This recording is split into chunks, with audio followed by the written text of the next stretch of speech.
নমস্কার বন্ধুরা, শ্যাম সুন্দর চ্যানেলে আপনাদের স্বাগত জানাই। আজ এই ভিডিওতে আমি আপনাদের সংকটমোচন হনুমানজির একটি বিশেষ রূপ নিয়ে আলোচনা করব।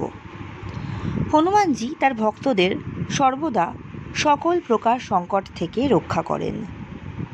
পঞ্চমুখী হনুমান মূর্তি হল তার এমনই আরেকটি সংকটমোচনকারী রূপ। কিন্তু কেন তাকে এমন রূপ ধারণ করতে হলো, সেই কাহিনী এখন আপনাদের শোনাব।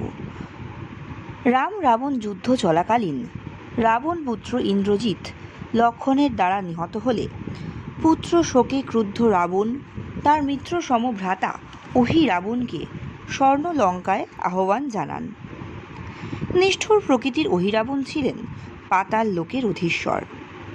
তিনি মায়াবী বিদ্যায় সিদ্ধহস্ত ছিলেন ও দেবী মহামায়ার উপাসক ছিলেন। রাবণ তাকে প্রস্তাব দেন নরবলি রূপে শ্রীরাম ও ভ্রাতা লক্ষণকে দেবীর সামনে উৎসর্গ করার। এতে অহিরাবণের শক্তি বৃদ্ধি পাবে, এমনটাই রাবণ বোঝান তার ভ্রাতাকে।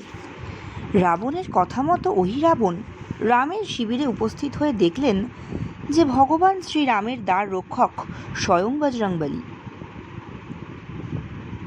তিনি রামচন্দ্রের শিবিরের বাইরে এমন এক অভেদ্য সুরক্ষা বলয় রচনা করে রেখেছেন যে তা পেরিয়ে ভেতরে যাওয়া অসম্ভব।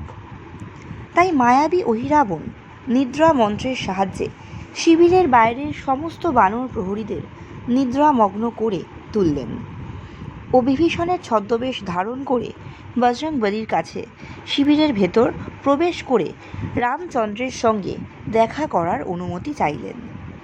হনুমান সম্মত হলে অহিরাবণ ভেতরে প্রবেশ করে রাম লক্ষণকে নিয়ে গোপন সুড়ঙ্গ পথে পাতালে প্রবেশ করেন।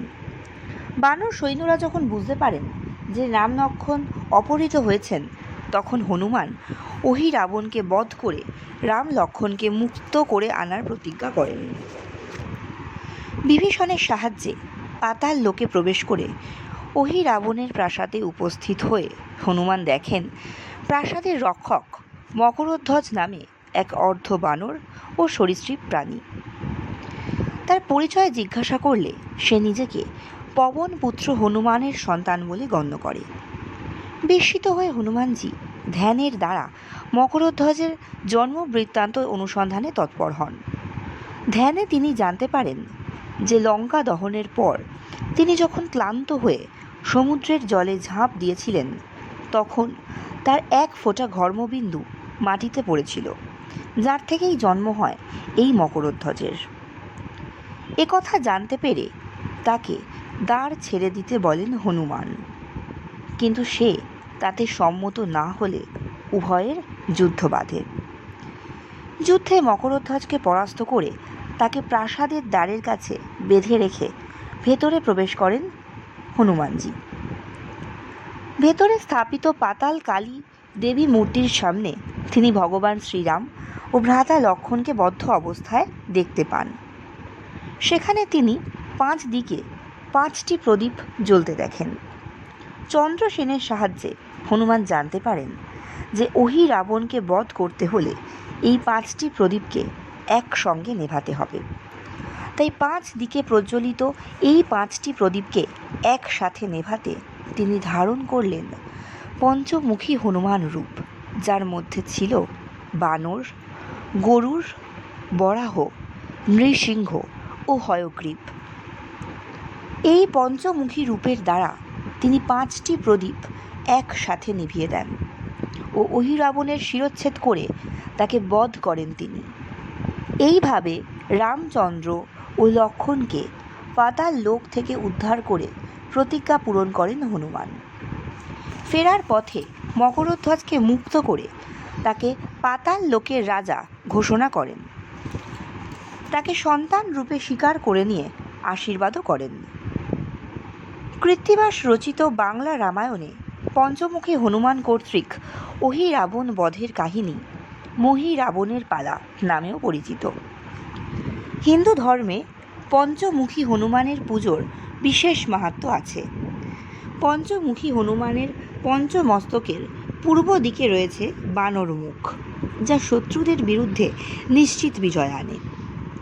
উত্তরে বরাহ মুখ দীর্ঘায়ু দেয় ও যশ ও মহান কীর্তিকে প্রদর্শন করে। দক্ষিণ দিকের নৃসিংহ রূপ জীবনের সকল বাধা ও বিঘ্ন দূর করে সমস্ত সংকট থেকে মুক্ত করে। পশ্চিমের গরুর মুখ সব মুশকিল আসান করে ও ঊর্ধ্বমুখী অশ্বরূপ, যা হয়গ্রীব নামেও পরিচিত। এর দ্বারা ভক্তগণের সকল মনস্কামনা পূরণ হয়।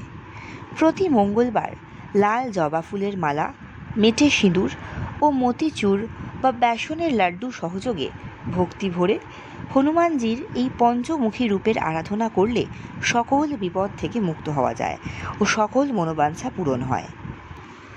তো বন্ধুরা, ভিডিওটি আপনাদের কেমন লাগলো কমেন্ট করে অবশ্যই জানাবেন, এবং ভিডিওটি আপনাদের ভালো লাগলে অবশ্যই লাইক করে আমার চ্যানেলটিকে সাবস্ক্রাইব করে দেবেন। ততক্ষণের জন্য জয় বজরংবলী কি জয়, জয় শ্রী রামচন্দ্র।